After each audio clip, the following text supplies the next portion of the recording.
The specialist looked at my scans for a long time. Too long.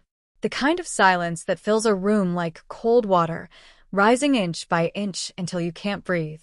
When she finally turned to face me, her expression had changed from professional detachment to something I had never seen on a doctor's face before: genuine horror. She opened her mouth, closed it, and then asked me a question that I will hear in my nightmares for the rest of my life. How are you even still alive? I didn't have an answer. I had spent the last 6 years being told that my pain was nothing, that it was normal, that everyone feels like this after a certain age, and I just needed to accept it, lose some weight, stop stressing so much, maybe try yoga or meditation or a different brand of over-the-counter painkiller. I had been told so many times that nothing was wrong with me that I had started to believe it.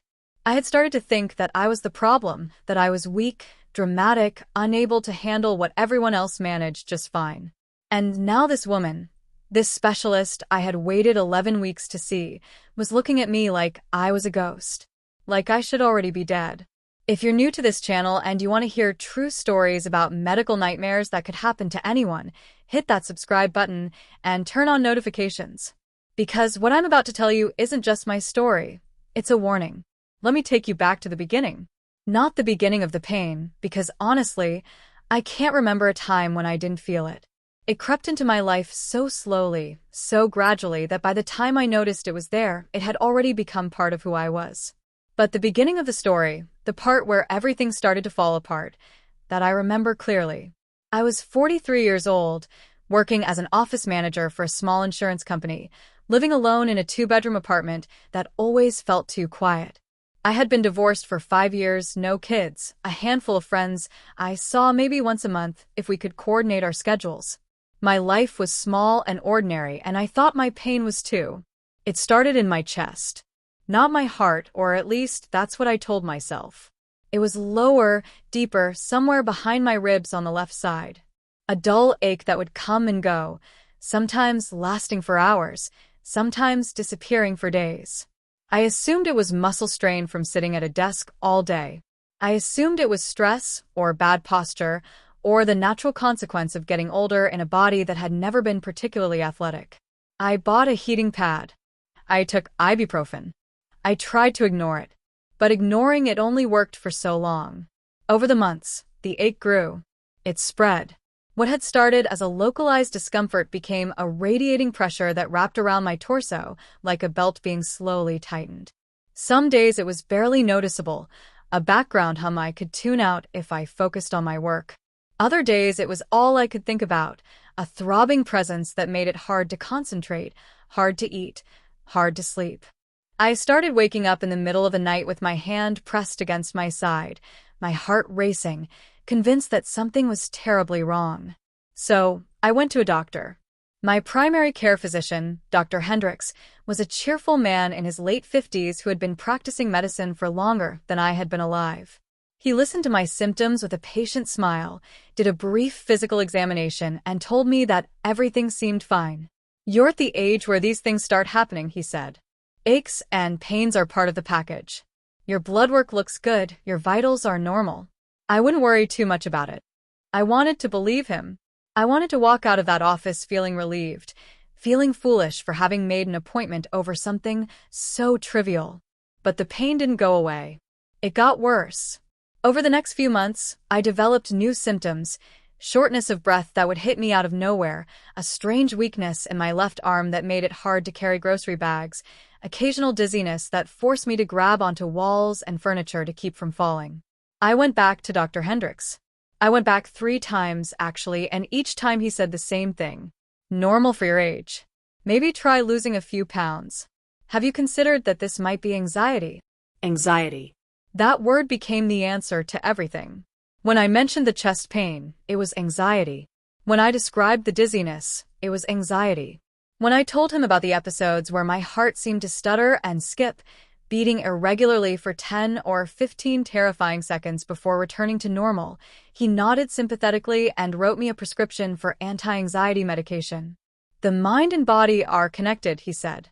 "When we're stressed, our bodies find ways to express that stress. Once we get your anxiety under control, I think you'll find that a lot of these symptoms improve. I took the medication. I went to therapy.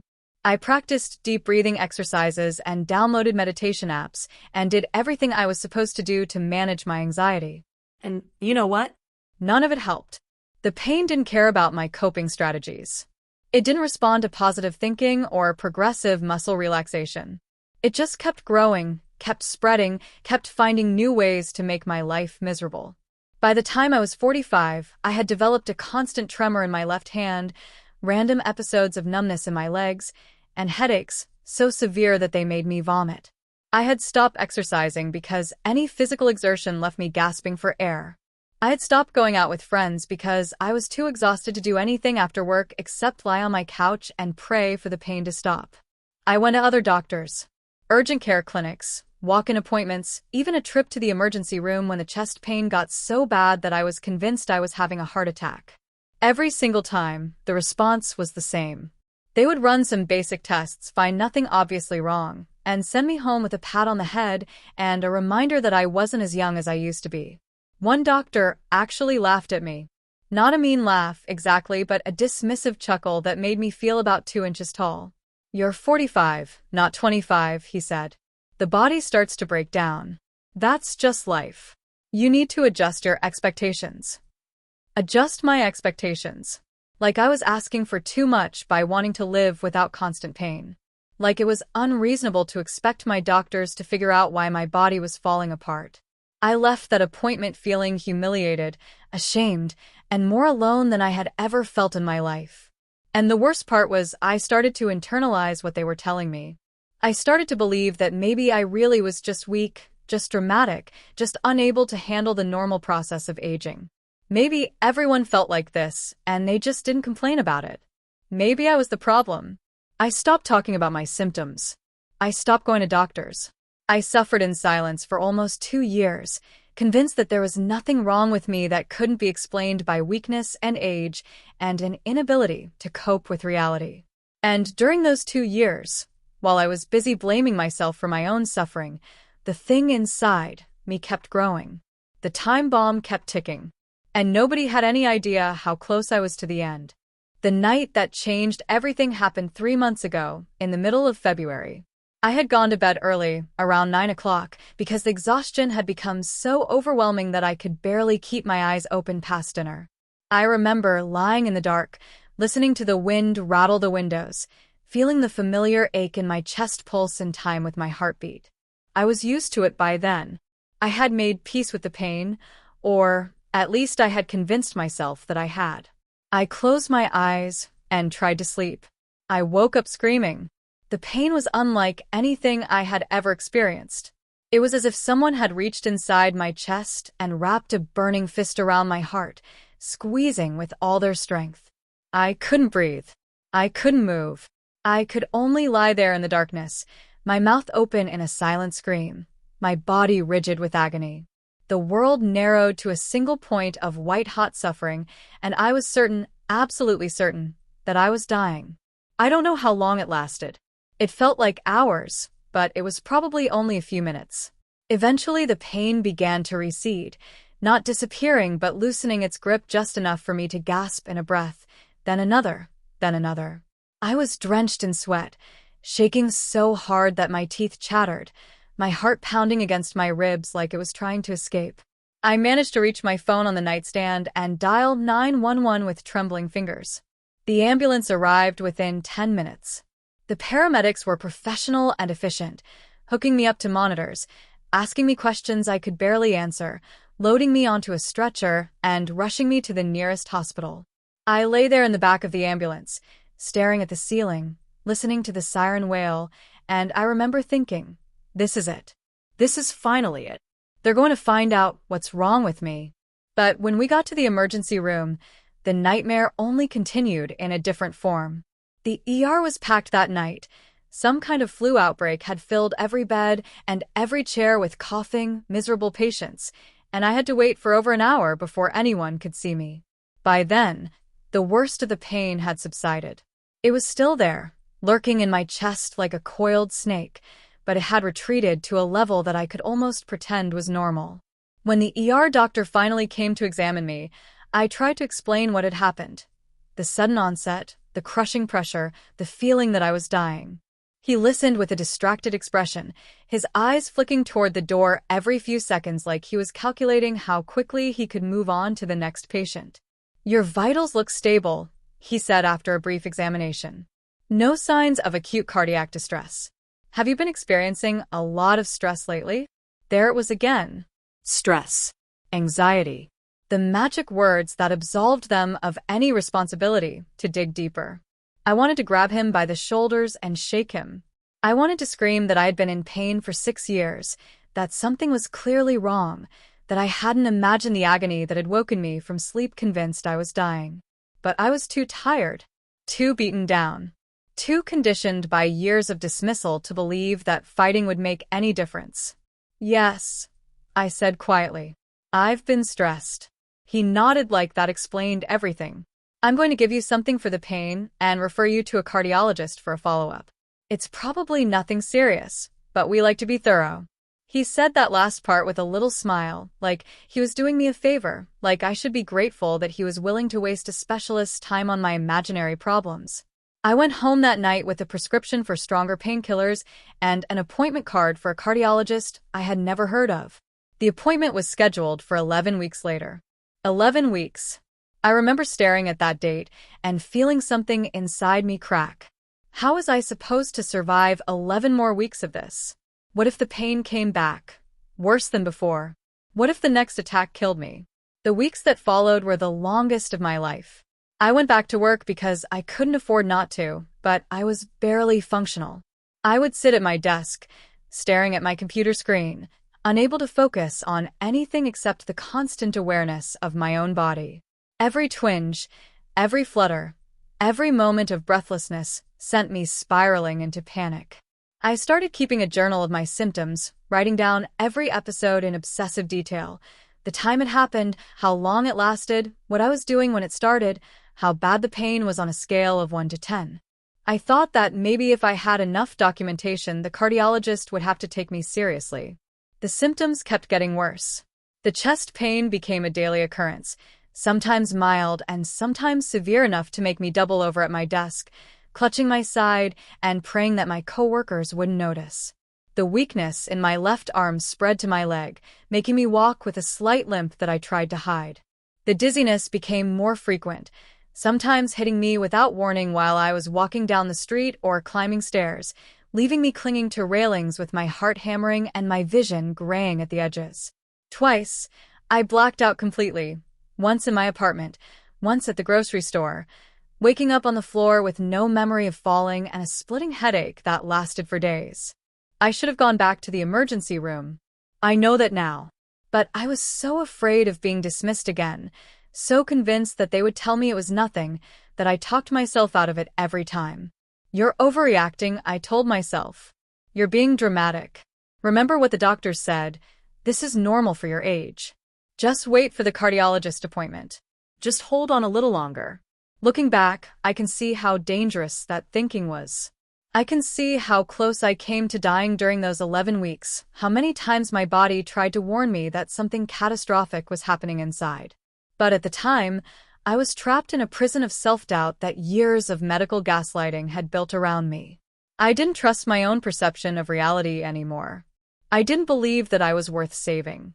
The cardiologist appointment finally arrived on a gray Thursday morning in late April. The office was in a medical complex on the other side of the city, a sleek modern building that smelled like new carpet and disinfectant. I sat in the waiting room with my journal in my lap, flipping through the pages of symptoms I had recorded, rehearsing what I was going to say. This time would be different, I told myself. This time someone would listen.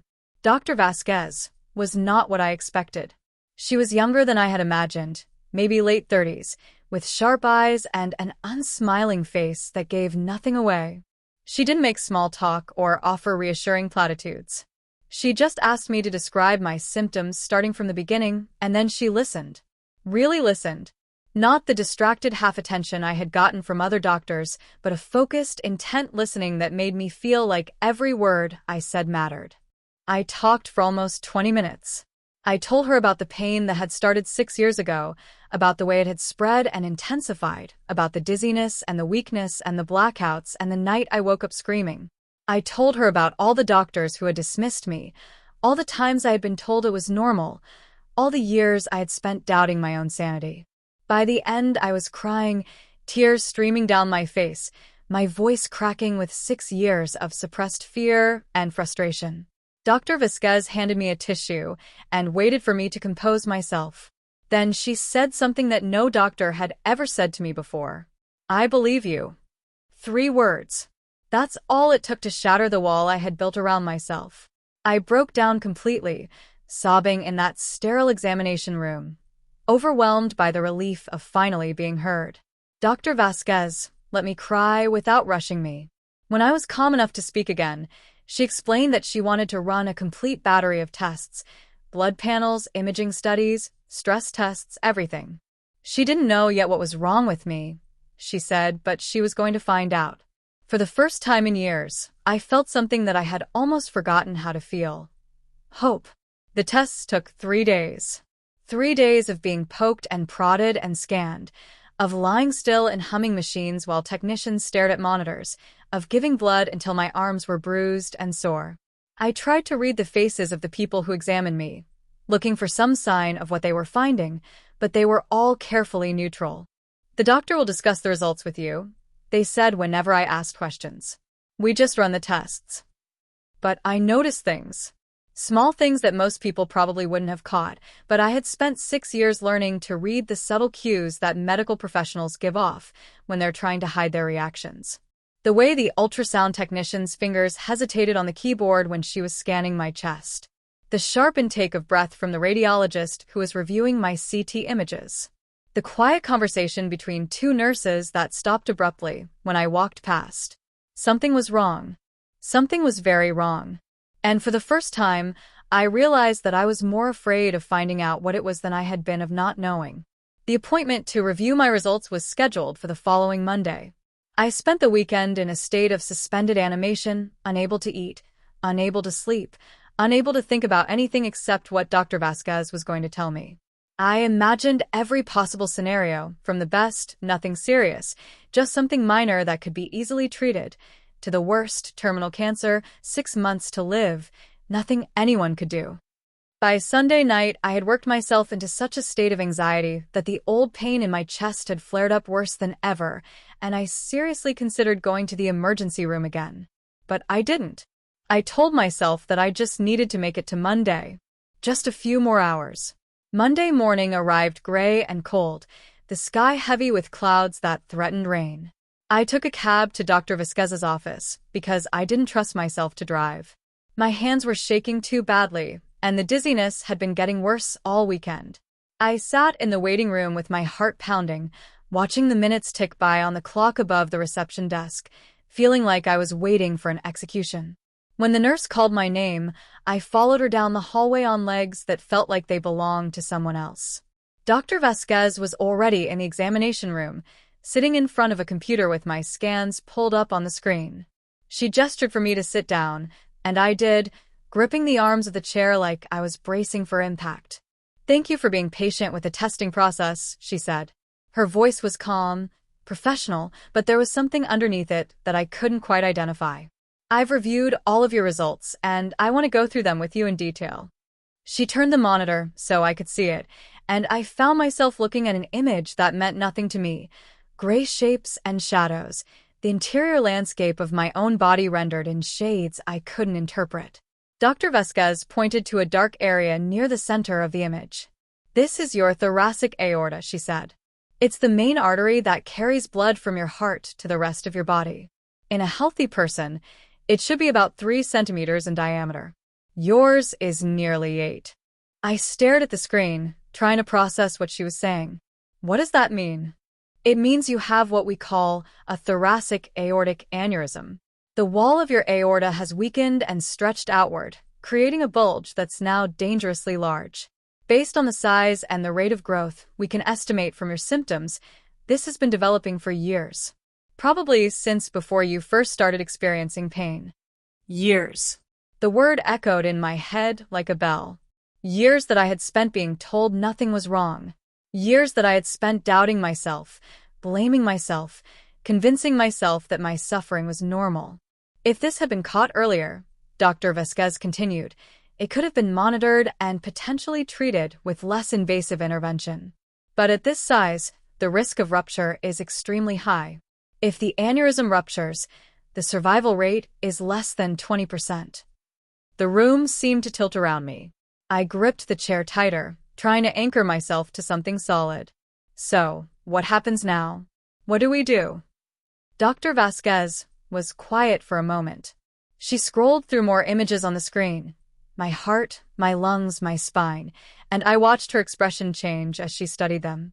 The professional mask she wore began to slip, and underneath it, I saw something that made my blood run cold. There's more, she said. The aneurysm isn't the only thing we found. She pulled up another image, this one of my spine. Even I could see that something was wrong. There was a mass pressing against the vertebrae, distorting the normal curve of the bone. You have a tumor on your spinal cord. It's benign, thankfully, but it's grown large enough to compress the nerves in your thoracic region. This is likely what's been causing the weakness in your left side, the numbness, and some of the pain you've been experiencing. Like the aneurysm, this has probably been developing for years. I know. Her voice softened. I read your file. I saw how many times you sought care, and how many times you were dismissed. The symptoms you described were textbook warning signs for both conditions. Any competent physician should have ordered imaging studies after your second or third visit. The fact that no one did is. She paused, choosing her words carefully. It's a significant failure of care. I couldn't speak. I sat there in that chair, staring at the images of my own body, the body that had been trying to tell me something was wrong for 6 years, and I felt something inside me break. All those appointments, all those dismissals, all those times I was told it was normal, told it was anxiety, told I just needed to lose weight or relax or adjust my expectations. They had nearly killed me. Their laziness, their assumptions, their refusal to look past their own biases had nearly killed me. There's one more thing, Dr. Vasquez said, and I could hear in her voice that she was struggling to maintain her composure. Something I need you to understand about the severity of your situation. She turned to face me directly, and I saw that her hands were clasped tightly in her lap. Based on the size of your aneurysm and the degree of spinal compression, you should not be sitting here right now. Statistically, an aneurysm of this size has a very high probability of rupture within a 2-year window. You've been living with this for at least 6 years, maybe longer. The tumor should have caused paralysis or severe neurological damage by now. The fact that you're still walking, still functioning, still alive, she stopped and shook her head. I don't have an explanation for it. By every metric we use to predict outcomes, you should have suffered a fatal rupture or a catastrophic spinal event years ago. She looked at me with an expression I will never forget, a mixture of amazement and horror. How are you even still alive? I don't remember much of what happened immediately after Dr. Vasquez asked that question. I know she kept talking, explaining the treatment options, outlining the surgical procedures that would need to happen urgently, but her words seemed to come from very far away. I was trapped inside my own head, drowning in a tidal wave of emotions that I couldn't separate or identify. Fear, rage, grief, relief, disbelief. They crashed over me one after another, leaving me gasping and numb. At some point, Dr. Vasquez pressed a button on her phone and summoned a team of people who appeared with forms and schedules and urgent instructions. I was admitted to the hospital that same day.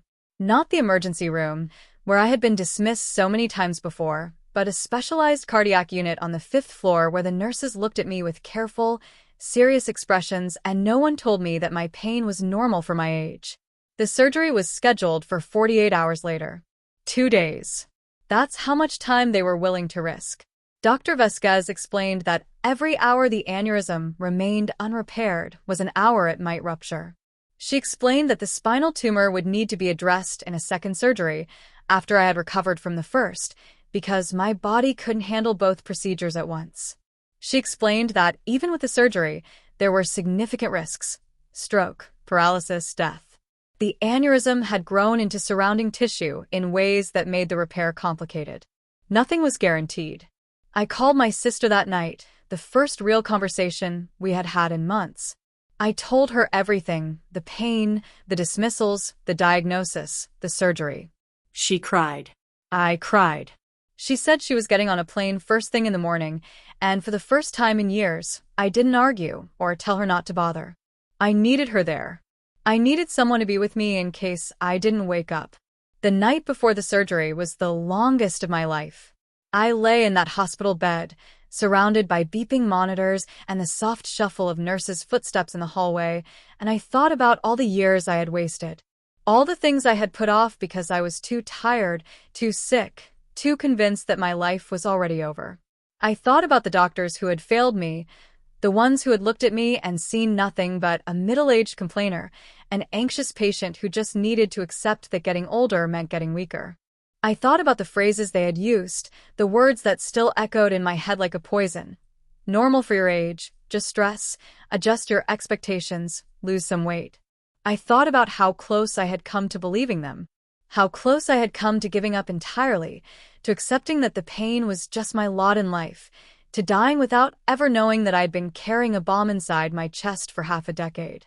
And I got angry, really, truly angry, in a way I hadn't allowed myself to be in years. They had almost killed me.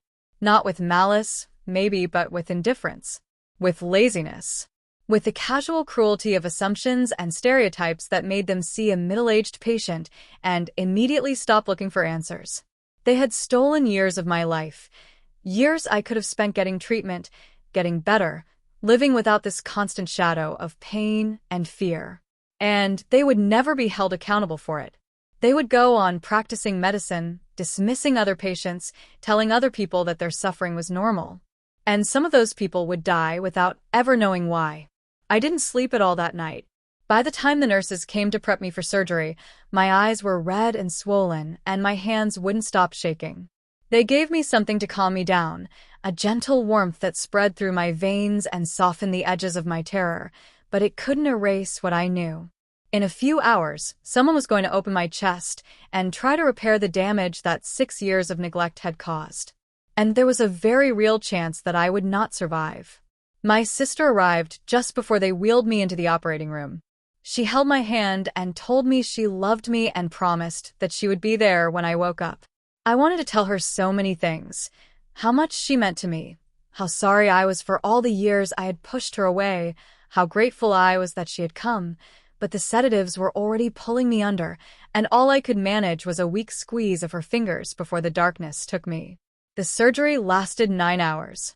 I know this because my sister told me afterward, sitting beside my bed in the ICU with her eyes red from crying and her voice hoarse from hours of anxious waiting. She said the doctors had come out twice during the procedure to update her on the progress, their faces grave behind their surgical masks.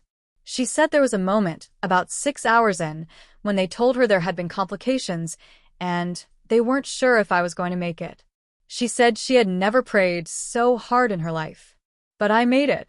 Against all odds, against all the statistics that said I should have been dead years ago, I made it.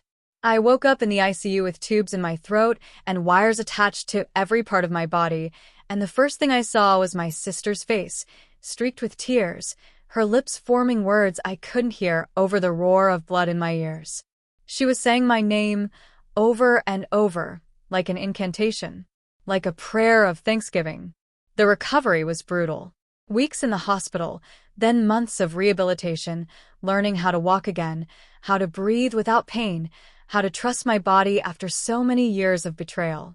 The spinal surgery came 3 months later, another marathon of terror and hope, and more weeks of recovery afterward. I lost 20 pounds. I lost most of my hair from the stress. I lost the ability to work, at least for a while, and had to go on disability while I slowly, painfully rebuilt my life. But I was alive. That was the thing I kept reminding myself during the darkest moments of recovery, when the pain was overwhelming and the depression was crushing, and I wondered if surviving had even been worth it. I was alive when I should have been dead. I had been given a second chance that I did not deserve and had done nothing to earn. And I was not going to waste it. The hospital where I had been dismissed so many times. The one where Dr. Hendricks had told me over and over that my pain was normal, quietly settled out of court when my lawyer filed a malpractice claim. They didn't admit wrongdoing, of course. They never do. But they paid, and that payment was an acknowledgement, even if they wouldn't say it out loud. They knew they had failed me. They knew their negligence had nearly cost me my life.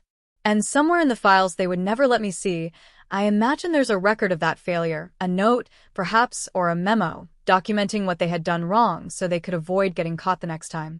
None of the doctors who dismissed me ever apologized. Dr. Hendricks is still practicing medicine at the same clinic, still seeing patients, still telling middle-aged people that their pain is normal for their age. I looked him up online after I recovered, and I found his profile on the clinic's website, smiling in his white coat, his bio listing all his credentials and accomplishments. I wonder sometimes how many other patients he has failed. How many other people are walking around with time bombs inside them because he couldn't be bothered to look deeper. It has been almost a year since my surgery now.